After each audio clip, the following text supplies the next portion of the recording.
আমরা বাংলাদেশের মানুষগুলো যেন কেমন, এই প্রশ্ন কথাটা বললে অনেকেই বলবেন যে এটা কি ধরনের কথা। আচ্ছা, আমরা স্বাধীনতার পর থেকে দেখছি বিভিন্ন সময় বিভিন্ন সরকার ক্ষমতায় ছিলেন, সেই ইলেকশন করে থাকেন না করে থাকেন, কারচুপি করে থাকেন, যেভাবেই থাকেন ছিলেন। যেভাবেই থাকেন, ভালো কাজ করলে তাকে মানুষ সমাদর করে, আর খারাপ কাজ করলে তার জন্য খেসারত দিতে হয়। বাংলাদেশে একটা দল আওয়ামী লীগ টানা 15 বছর ক্ষমতায় ছিল, 15 বছর 15.5 বছর। এই 15 বছর এবং আগের যে 5 বছর যে ছিল, সবকিছু মিলে আমার দেখা মতে একটা মাত্র দলই ছিল বাংলাদেশে, সেটা হলো এই আওয়ামী লীগ, যিনি সবসময় স্বাধীনতার পক্ষের শক্তি, মুক্তিযুদ্ধের পক্ষের শক্তি, 71-এর মুক্তিযুদ্ধের পক্ষের শক্তি, বাঙালি জাতীয়তাবাদের পক্ষের শক্তি, সব কিছুর পক্ষের শক্তি উনি। জঙ্গিবাদ দমনের পক্ষের শক্তি উনি, মানে জঙ্গিবাদ দমন উনি করেছেন এবং যতদিন কাল ক্ষমতায় ছিলেন শুধু জঙ্গিবাদী চোখে দেখেছেন, সন্ত্রাসী চোখে দেখেছেন, ইত্যাদি ইত্যাদি। এবং ইনি ক্ষমতায় থেকে বিশেষ করে লাস্ট 10-12 ইয়ার যদি ধরি আমি, সেখানে এই একমাত্র একটা দলই একক সিদ্ধান্তে যুদ্ধ অপরাধীদের বিচার করেছে। যুদ্ধ অপরাধীদের বিচার করেছেন, ভালো কথা, কিন্তু জাস্ট আইনি প্রক্রিয়া, প্রপার আইনি প্রক্রিয়া হয় না, স্যাপ দিয়ে ল্যাব দিয়ে যাচ্ছে তাইভাবে একতরফা কায়দায় আপনারা বিচারটা করেছেন। অপরাধীদের বিচার করুন, সেটা খুবই যৌক্তিক, কিন্তু আইনের সাথে তো তামাশা নাই। কিন্তু একক সিদ্ধান্তে বাঘের বাচ্চার মতো করে ফেলেছেন। আর নির্বিকার বাংলাদেশের মানুষগুলো আমরা তাকিয়ে তাকিয়ে দেখেছি। আমি শুধু জনগণই বলবো, কারণ দল টল যাই বলেন, এর ভিতর থেকে, জনগণের ভিতর থেকেই সিংহের মতো পুরুষ এক একজন দলের নেতাটাতে ইত্যাদি আমরা দেখেছি। কিন্তু একক সিদ্ধান্তে বহু কিছু করেছে। হেফাজতে ইসলামের 5 লাখ লোকরে একেবারে কীট পতঙ্গের মতো গুলি করে তাড়িয়ে মেরে উড়িয়ে দিয়েছে। কেউ কেউ বলেছে 300-400 ডেড বডি হয়েছে। আবার আয়নাঘর, কিসের ব্রিগেডিয়ার, কিসের জেনারেল, কিসের কি, কাউকে আয়নাঘরে রাখতে দ্বিধা করেননি। এবং মহিলার সাথে তার দুধের বাচ্চাকে পর্যন্ত আয়নাঘরে রেখেছেন। সেই ডাইনেস্টি যে মুক্তিযুদ্ধের দোহাই দিয়ে চলতো, স্বাধীনতার যুদ্ধের পক্ষের শক্তি যাবে চলতো, নির্বিকার তাকিয়ে তাকিয়ে আমরা দেখেছি। বিচার বহির্ভূত হত্যা, মেজর সিনার মতো লোকেরে মেরে ফেলছে, তুড়ি মেরে উড়িয়ে দিয়েছে। তখনকার বেনজির সাহেব জেনারেল আজিজ রে তুড়ি দিয়ে উড়িয়ে দিয়েছে। মনে হয়েছিল যে একজন বেনজিরকে মনে হয়েছিল জেনারেল, আর তার পাশে আর্মি জেনারেল চিফ বসেছিলেন একটা সামান্য দারোগার মতো। তারপরে এমন কোনো লোক নাই যারা, যে জনগোষ্ঠীর বড় দল তাদের বহু লোকের গুম করেছে। আমরা জনগণ জানি কেমন, সব ভুলে গিয়ে আমরা নির্বাচন চাচ্ছি। নির্বাচন অবশ্যই চাইবেন, কেন চাইবেন না নির্বাচন? কিন্তু এই যে নির্মম অত্যাচার, অবিচার, গুম, হত্যা, রাহাজানি, জঙ্গির নামে নিরীহ লোকরে টর্চার, বহু মায়ের সন্তান লেখাপড়া নষ্ট হয়ে গেছে, ইয়াবার নামে তারে কারাগারে ঢুকাই দিছে, ফেসবুকে কে স্ট্যাটাস দিছে 10ম শ্রেণীর ছেলে 5 বছর 7 বছর জেল খেটেছে। এইভাবে মানুষের জীবন নষ্ট করছে, পুরা দেশটাকে তছনছ করেছে, দেশের শিক্ষা ব্যবস্থা ধ্বংস করেছে, দেশের চিকিৎসা ব্যবস্থা ধ্বংস করেছে। 10 বছরের যাবত উচ্চ শিক্ষার জন্য ডাক্তারকে থেকে বিদেশ যাইতে দেয় নাই, উনি ডলারের অজুহাত দিচ্ছেন, আর সেই ডলার, লক্ষ লক্ষ ডলার তারা পাস করেছে। কোনো ব্যক্তির সন্তান যদি তাদের পিতার খরচে ডাক্তারি উচ্চশিক্ষা পড়তে যেতে চেয়েছে, তখন বলা হয়েছে না, ডলার খরচ করা যাবে না, ডলার চুরি করা যাবে, তাদের বাপদাদার ডলার চুরি করা যাবে। আমার প্রশ্ন হচ্ছে, একটা দল এত নির্মম আচরণ করে গেল আমাদের জনগণের উপরে, আমরা জনগণ কেমন বলদ, আমরা সবকিছু ভুলে গিয়ে এই একটা জায়গায় ঐক্যমত্য হতে পারলাম না কেন, যে আমরা এগুলার বিচারটা আগে চাই। এই জনগণকে আমি ধিক্কার দেই। এই জনগণ বলতে সব বুঝায়, যারা বড় বড় কথা বলেন দেশের রাজনীতিবিদ, ধিক্কার জানাই আমি ব্যক্তিগতভাবে। বলতে পারেন আপনি ধিক্কার জানে কি আসা যায়, কিচ্ছু আসা যায় না। এই কমন জিনিসটা আমরা কেন একত্র হইতে পারলাম না? কিংবা যেই জনগোষ্ঠীরা দল বেঁধে বড় বড় দল হয়ে তারা একবারও কি সিংহা টান করে বলেছে এই অপরাধগুলোর বিচার আমরা করব, আমরা নির্বাচনে জয়লাভ করে, তাও বলে নাই।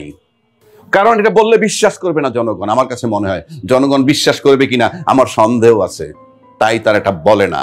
মোরাল কারেজ যাকে বলে, নৈতিক বল যাকে বলে, খালি আমরা নির্বাচন, অবশ্যই নির্বাচন হবে, কেন হবে না? নির্বাচন এটা কারো বাপ দাদার দেশ না যে নির্বাচন বিহীন কাল ধরে থাকবেন। ইউনূস সাহেব ব্যক্তিগত সম্পর্ক, তারও ক্ষমতা নেন লম্বা সময় থাকার জন্য, কিন্তু এই একটা জায়গায় তো আমাদের কনসেনসাস তৈরি হওয়া উচিত ছিল।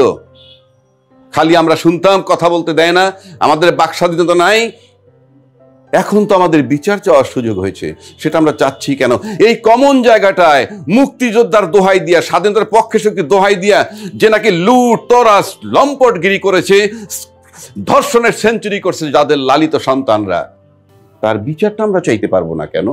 সেই বিচারটার ব্যাপারে আমি ঐক্যমত্য হব না কেন? এবং যদি এই সরকারটাকে, জাস্ট কিছুই না, এই সরকারটাকে যদি আমরা সবাই কোঅপারেট করে বলতাম যে হ্যাঁ এই বিচার চাই আমরা, ইনশাল্লাহ 1 বছর লাগে না এই বিচার করতে, এবং তারপরে নির্বাচন দিতে ইউনূস সরকার বাধ্য নয়, জনগণ তাকে আবার তাড়িয়ে দিবে একেবারে, কারণ তার কোনো স্ট্রেংথ নাই, প্রশাসন তাকে কোঅপারেট করে না। এবং এই দেশের পরাজিত শক্তি যারা, তারা যদি ইউনূস সরকারকে ঘাড় ধাক্কা দিয়ে বের করে দেয়, আমি নিশ্চিত করে বলতে পারি কেউ কিছু বলবে না, প্রশাসন কিছু করবে না, পরাজিত শক্তি বাহবা দিবে। কিন্তু আমরা একটা জায়গায় কেন ঐক্যমত্য হইতে পারলাম না? এই ব্যথাটা কোথায় রাখি? আমরা জনগণ কত খারাপ।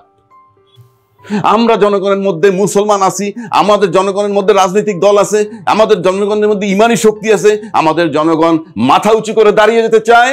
বিড়ালের মতো যাতে যার উপরে নির্মম আচরণ করলে একটা দল অন্যায়ভাবে টানা 14-15 বছর, তার বিচার করাটার জন্য আমরা যখন ঐক্যমত্য হতে পারতেছি না, আমরা জনগণ কত বেকুব, আমরা জনগণ আমাদের ভাগ্য আমরা নষ্ট করতেছি। আমরা জনগণ ইসলামের নামে ইসলাম অনেক বুঝি, আমরা জনগণ মাজার পিটাইয়া ভাঙি।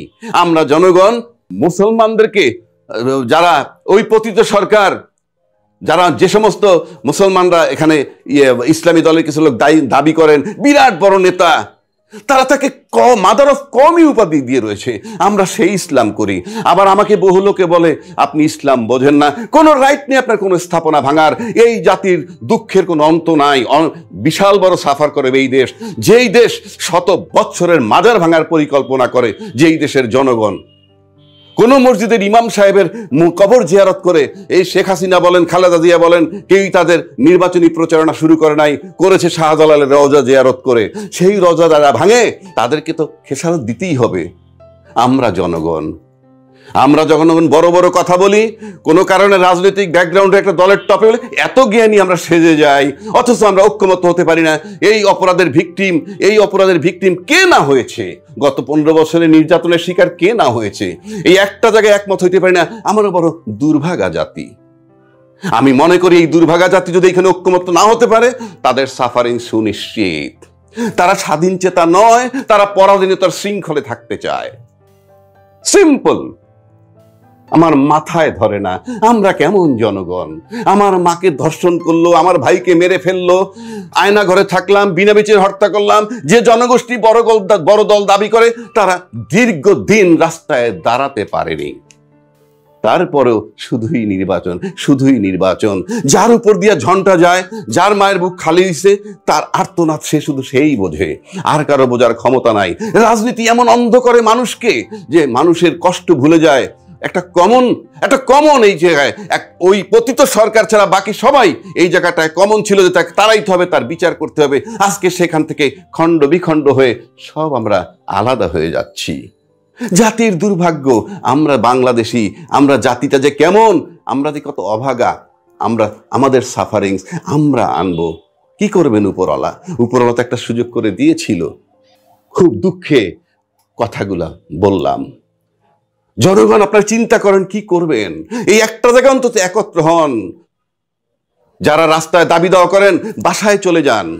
স্কুল বা কলেজ বানাইতে যান, বিশ্ববিদ্যালয় জানেনই না আপনার লেখাপড়ার মান, আপনি কিভাবে বিশ্ববিদ্যালয়তে বানাইতে যান, একটা বিশ্ববিদ্যালয়ের ক্রাইটেরিয়া কি, তাই যখন জানেন না। এই দেশের ছাত্ররা আপনারা আন্দোলন করতেছেন, কিসের আন্দোলন করেন? কমন জায়গায় আসেন, ছাত্ররা মাঠে নামেন, ইউনূস সরকারের কাছে বলেন ওই বিচারটা চান, সবাই বাহবা দিবে। পতিত সরকার 15 বছরে যে জুলুম নির্যাতন করে, তার বিচারটা আগে চান। নির্বাচন অবশ্যই হবে। ইউনূস সাহেব যে টাইম দিচ্ছে, তার ভিতরে নির্বাচন হবে। তাকে পিসফুলি থাকতে দেন, প্যারালালি চলবে।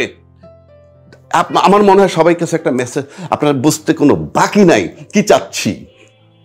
এই যে জাতি এত বড় অন্যায় 18 কোটি লোকের উপরে জুলুম করা একটা কমন দল, যখন যে জুলুম করে চলে গেল, তার বিরুদ্ধে যখন ঐক্যমত্যে আসতে পারি না, আমরা কেমন জাতি, আমরা কেমন মানুষ, আমরা কেমন বাংলাদেশি।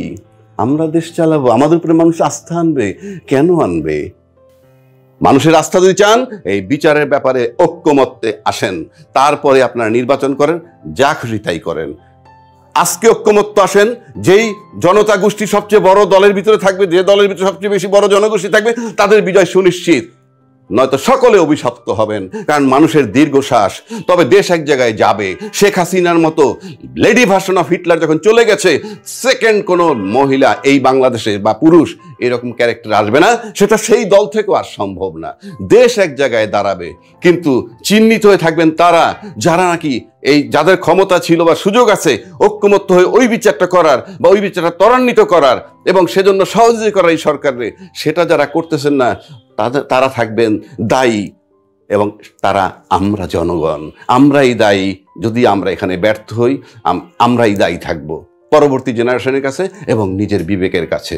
বিবেক জাগ্রত করুন, জেনারেশনের কাছে মুক্তি চান, বিচারের জন্য ব্ল্যাঙ্ক চেক দিয়ে দেন এই সরকারকে। বিজয় আপনাদের সুনিশ্চিত, নয়তো চরম বিপর্যয়ের মুখোমুখি হতে হবে এই দেশের জনগণকে।